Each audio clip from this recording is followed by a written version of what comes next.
चंद्रभूषण जी, आरोप ये लग रहा है कि विपक्ष को इस बात से मतलब नहीं कि भरत भूषण को न्याय मिले या न मिले, उनके परिवार को न्याय मिले या न मिले, अपनी राजनीतिक रोटी सेक ली जाए। इसीलिए सीबीआई जांच की मांग भी की जा रही है, इसीलिए सिटिंग जज से जांच की मांग की जा रही है और इसीलिए मामले को लेकर सुप्रीम कोर्ट तक गए।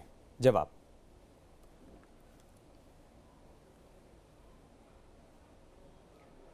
अमित जी, सबसे पहले तो शुक्रिया डिबेट में बुलाने के लिए। मैं सभी लोगों को सुन रहा था। देखिए, एक व्यक्ति का इनकाउंटर हो गया भरत भूषण तिवारी जी का, और जब उनके बारे में हमारे अध्यक्ष भी गए थे, सब लोग गए वहाँ पे। जब हम लोग जाके वहाँ पे पता किए, उस लड़के ने ऐसा कोई काम नहीं किया था कि जिसके कारण उसका इनकाउंटर किया जाए। आप उसका फेसबुक का जब टोटल प्रोफाइल खंगालेंगे, आपको पता लगेगा कि वो एक ऐसा व्यक्ति था जो कि अपने इलाके में कुछ सोशल काम कर रहा था और थोड़ा पॉपुलर होना चाह रहा था। जाहिर सी बात है, ये किसी का राइट है और ये कोई अधिकार नहीं बनता है किसी भी पुलिस का कि एक लड़का को उठ के जो सरेंडर करने जा रहा हो, अपना हथियार छोड़ दे, उसको आप उठ के गोली मार दे।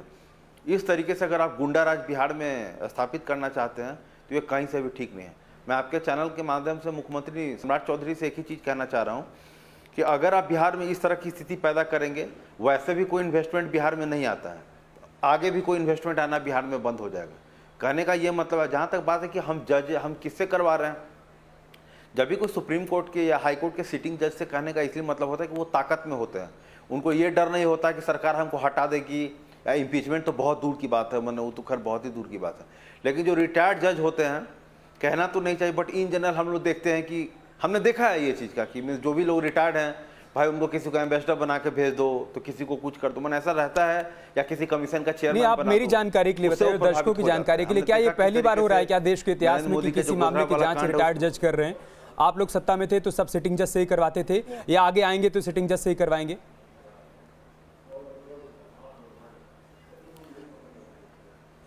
सिटिंग जज, अमित जी मैं आपसे कह रहा हूँ, सिटिंग जज का एक अपना, देखिए जो रिटायर्ड जज है, मैं उनके क्रेडिबिलिटी पे कुछ भी बात नहीं कह रहा हूँ, लेकिन जिस तरीके से हम लोग देख रहे हैं पिछले कुछ वर्षों में कि भाई कोई आदमी जजमेंट कर रहा है तो उसको राज्यसभा भेज दो, दूसरे का तो बात छोड़ दीजिए। रंजन गोगोई के साथ हम लोग क्या देखे, एक टाइम तक वो नरेंद्र मोदी सरकार का खिलाफ करते रहे, बाद में जैसे ही उन पे सेक्सुअल हैरेसमेंट का केस लगा, सारा का सारा काम जो है उन्होंने इस वाली पिच पर मत जाइए चंद्रभूषण जी।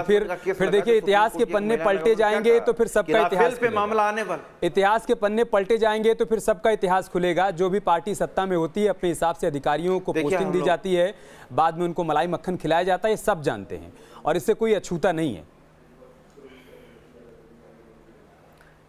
इस तरीके से अमित जी, इस तरीके से नॉर्मलाइज मत कीजिए। यही नॉर्मलाइज करने का ये हुआ, परिणाम हुआ कि राम मंदिर का 200 करोड़ का चंदा चोरी हो गया, सारा का सारा दिया हुआ दान पेटी चोरी हो गया। यही होता है जब बार बार होगा ना कि 5 साल पहले क्या हुआ था, 10 साल पहले, ऐसे ही हर जगह गड़बड़ी होना शुरू हो जाएगा। मुख्यमंत्री मोहन यादव पे अभी आ रहा है कि एक परिवार बना के 170 एकड़ जमीन वहां पे खरीद लिया, 500 करोड़ से ऊपर का जमीन। यूं चाहते ही है, भाजपा ये चाहती है कि जो भी डिबेट है ना उसी पे जाए कि 50 साल पहले क्या हुआ था, 80 साल, क्योंकि अभी जो उसका पूरा भ्रष्टाचारी का तंत्र खुला हुआ है वो उसी तरीके से कंटिन्यू रहता है। राम मंदिर आप कह रहे जनरलाइज मत करिए और पता नहीं कहां के मामले गिना के आपने विनोद कुमार जी की क्रेडिबिलिटी पर सवाल खड़ा कर दिया। आप कह रहे हैं जनरलाइज मत करिए, लेकिन आप राम मंदिर पर भी चले गए, आप मध्य प्रदेश भी होकर आ गए। अरे विनोद कुमार जी को जांच करने तो दीजिए साहब, रिपोर्ट आने तो दीजिए। उसके बाद अगर आपको लगे कि जांच सही तरीके से नहीं हुई है, भरत तिवारी को इंसाफ नहीं मिल पा रहा है, परिवार उस जांच रिपोर्ट पर सवाल खड़े कर रहा है, तो आपका विरोध बहुत स्वाभाविक है। अभी तो आप सोचिए कि जांच शुरू भी नहीं हुई, पहला ही दिन जब जज साहब गए वहां पर पूछताछ करने के लिए और उसके बाद आशंकाएं व्यक्त की जाने लगी। मनीष जी, आपका जवाब। क्या बहुत बेहतर नहीं होता कि इन आशंकाओं को खत्म करने के लिए, इन तमाम सवालों को विराम देने के लिए आप कर ही देते सीबीआई जांच की सिफारिश? अगर सत्ता पक्ष चाहता है कि सच सामने आए तो सीबीआई जांच में दिक्कत क्या है? निश्चित रूप से बहुत अच्छा बात है, बिल्कुल सीबीआई जांच होनी चाहिए, लेकिन सवाल है कि सीबीआई के ऊपर इल्जाम लगाने वाले कौन हैं?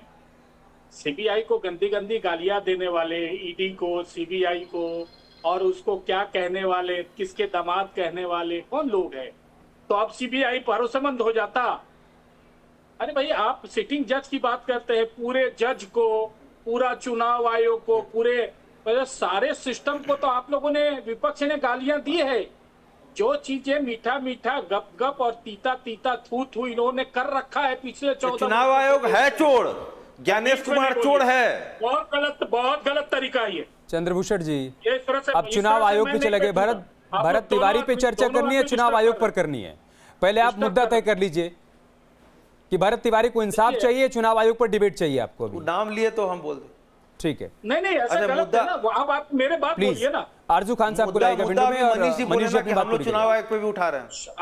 आपके शब्द मैं तय नहीं करूंगा, वो तो आप ही बोलेंगे, लेकिन मेरे बात बोलिए ना, अच्छा लगता है। ठीक है मनीष जी। देखिए, मैं ये कहना चाह रहा हूं सीधा सीधी एक बात, कि जो भी चीजें हैं उसके परिवार वाले रात में एसपी जाके मिले, उनकी जितनी मांगे धीरे धीरे है वो सारी चीजें, सवाल उस इनकाउंटर के बाद अगर इनकाउंटर सही या गलत की बात आती तो आज ये जो न्यायिक जांच की बात थी, डीएसपी को बदलने की बात थी, पुलिस पदाधिकारियों को सस्पेंड करने की बात थी, उनके मां बाप पर जो एफआईआर हुआ था वो हटाने की बात थी, सरकार इस ओर कदम ही नहीं बढ़ाती। लेकिन निश्चित रूप से किसी पर भी जब तक जांच नहीं बैठेगी तो आरोप किसने गोलियां चलाई, वहां 50 लोग थे, 50 में अगर 5 गोलियां चली हैं तो वो 5 गोलियां किसने चलाई, यह आरोप तय तो करना पड़ेगा ना, उसके खिलाफ साक्ष्य जुटाने पड़ेंगे, उसके लिए जांच कमेटी की जरूरत है भाई, और उसको समय देना पड़ेगा। वह डे टू डे रिपोर्ट लेगा, गवाह के नाम लिखे जाएंगे, बहुत सारी चीजें जो प्रावधान होता है वो प्रावधान करेंगे। थोड़ा भरोसा तो रखिए। और दूसरा एक मैं निवेदन करूंगा प्लीज जी, बिल्कुल सारे पैनल से, आप भोजपुर पुलिस कहिए, पूरे बिहार पुलिस को इसमें बदनाम नहीं कीजिए। देखिए, हर पुलिस वालों की भी अपनी एक मर्यादा होती है, एक इज्जत होता है।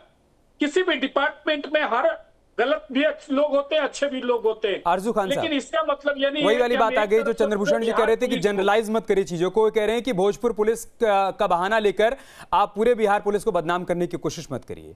जो सवाल उठाया गया था चंद्रभूषण जी की तरफ से, अगर पुलिस इसी तरीके से एनकाउंटर करती रही, कानून को ठेंगा दिखाया जाता रहा, तो फिर निवेशक कैसे आएंगे? इसी पर जवाब। अभी तक देखिए, अभी जनरलाइज कौन कर रहा है? सत्ता पक्ष के मनीष पांडे जी कर रहे हैं।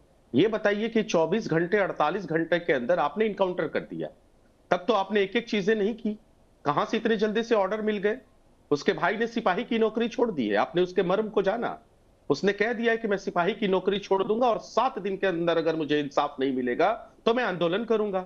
तो ये जो 24 घंटे की जो जल्दबाजी थी, और अभी जो आप एक एक करके कह रहे हैं कि सारी बातें उसकी मान लीजिए, अभी तक उन लोगों को न्याय नहीं मिला है और वो लोग अभी तक खुश नहीं है आपकी बातों से। यहां पे टीवी पे बैठ के कहना, और कल देखा आपने जो खाप पंचायतें चली हैं, पूरी तरह से सत्ता के खिलाफ है।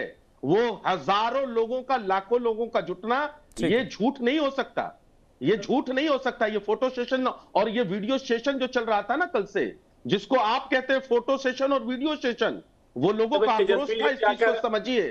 तेजस्वी जी कहाँ थे? प्रशांत जी गए थे तो तेजस्वी जी को भी जाना चाहिए था।